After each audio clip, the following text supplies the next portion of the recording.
Dear students, প্যাকের online ক্লাসে আপনাদের সবাইকে স্বাগতম। আজকে আমরা শিখব ত্রিভুজের ক্ষেত্রফল নির্ণয়। তিনটা বিন্দু দ্বারা গঠিত ত্রিভুজের ক্ষেত্রফল কিভাবে দেখেই পারা যায় সেটা শিখব। এই দেখেন, এখানে আমরা লিখে রাখছি যে তিনটা বিন্দু দ্বারা গঠিত ত্রিভুজের ক্ষেত্রফল কিভাবে নির্ণয় করতে হয়। তো আপনারা যে যখন কলেজ লেভেলে করছেন এই যে এইভাবে সলভ করছে, তাই না? তো এইভাবে সলভ করতে যায় তো আপনাদের অনেক টাইম লাগবে।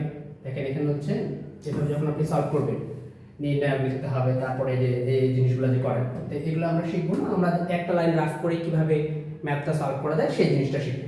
দেখেন, তো এইটা হচ্ছে আমরা শূন্যকরণ পদ্ধতিতে শিখবো আজকে। এটা বিভিন্ন ধরনের পদ্ধতি আছে, তো একটা পদ্ধতি আমরা এখন ডিসকাস করবো, সেটা হচ্ছে শূন্যকরণ পদ্ধতি। তো শূন্যকরণ পদ্ধতিটা কি বলেন দেখি। এই যে তিনটা বিন্দু দেওয়া থাকবে, এর মধ্যে একটা বিন্দু আপনার 0 0 হইতে হবে। এই দেখেন এখানে লিখে দেওয়া আছে একটা বিন্দু 0 0 আর বাকি দুইটা বিন্দু দেওয়া আছে, ঠিক আছে? তাহলে এই ক্ষেত্রে আমাদের ত্রিভুজের ক্ষেত্রফলটা নির্ণয় করতে হবে। আর এটা আমরা এক লাইন রাফ করলেই পাবো যদি 0 0 করে দেওয়া থাকে। এখন যদি 0 0 না থাকে একটা বিন্দু, তাহলে ওইটাকে কিন্তু 0 0 প্রথমে করে নিতে হবে। তাহলে দেখেন আমরা আগে সূত্রটা দেখি যে 0 0 থাকলে কি করতে হবে বলেন দেখে। হাফ লিখতে হবে, এটা আমরা জানি। এখন লিখবেন কি, এই যে দেখেন এখান থেকে আমি একটু যারা বুঝাই দিই। এই যে কাছেরটা এই যে দূরেরটা এরকম আর কি, যে প্রথমে আর শেষেরটা গুণ করতে হবে। যে x2 y3 মাইনাস দিয়ে y2 x3, ঠিক আছে? এটা আপনি সামনে লিখতে হবে, কোনো সমস্যা নেই, কারণ ক্ষেত্রফল কখনো ঋণাত্মক হয় না। ক্ষেত্রফল তো আমরা ঋণাত্মক লিখবো না, তাই না? যদি নেগেটিভ মানও আসে তাহলে এটা নেগলিজিবল হবে, এটা আমরা বাদ দিই, ঠিক আছে? এই যে দেখেন, তাহলে কি বললাম, আমরা একটা বিন্দু 0 0 হইতে হবে। যদি 0 0 না থাকে তাহলে 0 0 করে নিতে হবে, ঠিক আছে? এখন কিভাবে করে সেটা আমরা একটু এই যে উদাহরণটা দেখলেই বুঝবো, ঠিক আছে? এই দেখেন, এই যে এখানে একটা ম্যাথ দেওয়া আছে, আগে এইটা দেখি। এই যে দেখেন, এটা আমরা এক লাইনে পাবো আনসার বলতে। কিভাবে দেখেন, অলরেডি এখানে কি বলেন তো একটা 0 0 দেওয়া আছে, তাই না? তাহলে এখন কি করতে হবে, এই দেখেন এই 8 আর 4 গুণ করতে হবে। তাহলে 4 8 কত হয় 32, আর মাইনাস 6 আর 0 গুণ করলে তো 0 হয়ে যাবে, তাই না? ভাগ হচ্ছে 2, তাহলে কত আনসার 16। এই যে দেখেন অনায়াস হবে। ওকে, এই যদি 0 0 একটা বিন্দু দেওয়া থাকে তাহলে কোনো সমস্যা নেই, আমাদের অনায়াস হয়ে গেল, তাই না? ক্লিয়ার না বিষয়টা? আরেকটা দেখি আমরা, আরেকটা দেখি। এই যে এখানে দেখেন, এইখানে দেখেন এখানে অলরেডি 0 0 দেওয়া আছে, তাই না? আর দুইটা বিন্দু দেওয়া আছে। তাহলে কি করতে হবে আমাদেরকে, এর কাছেরটা দূরেরটা মানে প্রথমটা শেষটা গুণ করে দেব। তাহলে কি হবে a স্কয়ার আর a স্কয়ার আর 0 0 a স্কয়ার আর 0 0 গুণ করলে কত হবে, 0ই হবে, ভাগ হচ্ছে 2। তাহলে কি হলো হাফ a স্কয়ার। দেখেন 3 নাম্বারটা आंसर। ওকে, এই যে দেখেন যদি আমাদের 0 0 দেওয়া থাকে একটা বিন্দু তাহলে কিন্তু অনায়াস হচ্ছে, তাই না? এখন যেমন এই যে এক নাম্বারটা দেখি, এই এক নাম্বারটা দেখেন, এইখানে কি আমাদের 0 0 বিন্দু দেওয়া আছে, একটা বিন্দু 0 0 আছে না? তাহলে কি করতে হবে আমাদেরকে, প্রথমে একটা বিন্দুকে 0 0 বানাতে হবে। এখন 0 0 বানানোর জন্য আপনি যে কোনো বিন্দুকে 0 0 বানাতে পারেন। দেখেন, তাহলে মনে করলাম আমরা এক নাম্বারটাকে 0 0 করব। তাহলে এই যে দেখেন তো -1 এর সাথে কত যোগ বা বিয়োগ করলে আমার 0 হবে। এখানে -1 এর সাথে যদি আমি +1 করে দিই তাহলে 0 হবে, তাই না? তো এই যে এখন এইটা 0 করার জন্য আমার প্রত্যেকটা ভুজের সাথে কি করতে হবে, 1 যোগ করে দিতে হবে, ঠিক আছে? এখন দেখেন কোটিটার ক্ষেত্রে কি এখানে -2 আছে, কত করলে 0 হবে, +2। তাহলে এবার আমি +2 করে দেব প্রত্যেকটার ক্ষেত্রে, +2, এখানেও দেব +2, এখানেও দেব +2। ক্লিয়ার?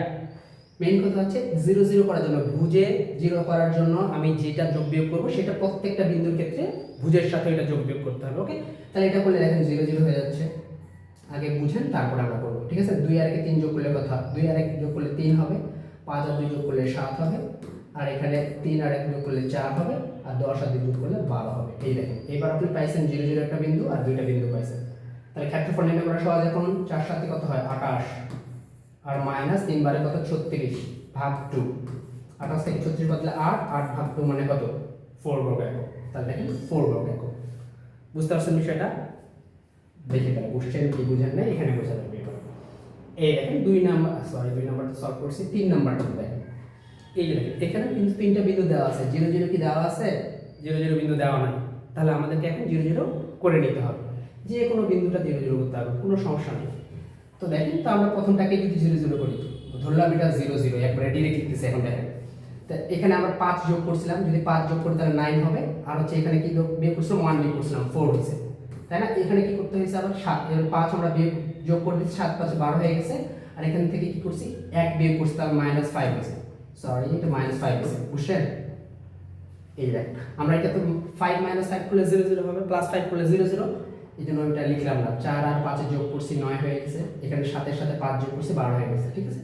এখানে 1 এর সাথে -1 করছি 0 হইছে, এখানে 5 এর সাথে -1 করছি 4 হইছে, এখানে -4 এর সাথে -1 করছি -5 হইছে। ওকে, তাহলে এবার কত হবে? 4 বারে কত হয়? 48 আর মাইনাস মাইনাসে প্লাস, তাই না? 5 না কত? 45, 45 ভাগ 2, ঠিক আছে? 45 ভাগ 2 মানে কত হচ্ছে? তাহলে 93 ভাগ হচ্ছে 2 মানে হচ্ছে 46.5। এই তো 46 তার মানে 2 নম্বরটা आंसर। ক্লিয়ার? বা আশা করি ক্লিয়ার। এবার দেখেন পরের উদাহরণে যাই আমরা। এটা আমরা সলভ করছি, এই যে দেখুন 5 নম্বরটা। 5 নম্বরটাও অলরেডি করছি মনে হয়, তাও আরেকবার করি। দেখেন মনে করেন আপনি এটা আপনার সুবিধা মতো যে কোনো একটা বিন্দুকে আপনি 0 করবেন, ঠিক আছে? যে কোনো একটা বিন্দুকে 0 করা যাবে। তা আপনি কি করবেন? এটাকে করবেন না এটাকে করবেন? আচ্ছা না আমি এটাকে করব, কোনো সমস্যা নেই। তাহলে কি করতে হবে? +4 যোগ করব, তাহলে 0 হয়ে গেল। এখানে +4 যদি করে আমি -3 হিসে, সরি +4 করলে হচ্ছে 3 হবে, তাই না? আর এখানে +4 করলে কত? 7 হবে, তাই তো? এখানে আবার এটা 0 করে দিলাম, তাহলে এখানে যদি -3 করছি তাহলে এখানে -5 হবে, তাই না? আর এখানে -3 আবার -5 হবে। ওকে, এই দেখেন এই বিন্দুটা পাইলেন। এবার কি করবেন? এই যে কাছেরটা গুণ, দূরেরটা গুণ, মাইনাস তার 3 5 15 হলো। এখন আমি কি করতেছি? প্রথমটা করতেছি -15, এটা করে দিলাম। এবার মাইনাস এর প্লাস, পাঁচ সাথে কত? 35, 35 ভাগ হচ্ছে 2। এবার দেখেন 35 থেকে 15 বাদ দিলে কত হবে? কত হবে? 25 না 20? দেখেন তাহলে আমি যদি এখন 0 করে দিলাম, এখানে কত দিলাম? তাহলে 2 হচ্ছে 2 মানে 10 হলো। 2 নাম্বারটা आंसर। ক্লিয়ার? এই দেখেন আপনি অন্যটাও কিন্তু 0 0 করতে পারবেন। এবার এটা দেখি, এটা কি লিখলে এখন দেখে পারবেন। 0 0 আছে তার মানে কোনো টেনশন নাই। তার মানে 4 4 16, 16 ভাগ 2, 16 ভাগ 2 মানে কত? 4 বর্গ একক।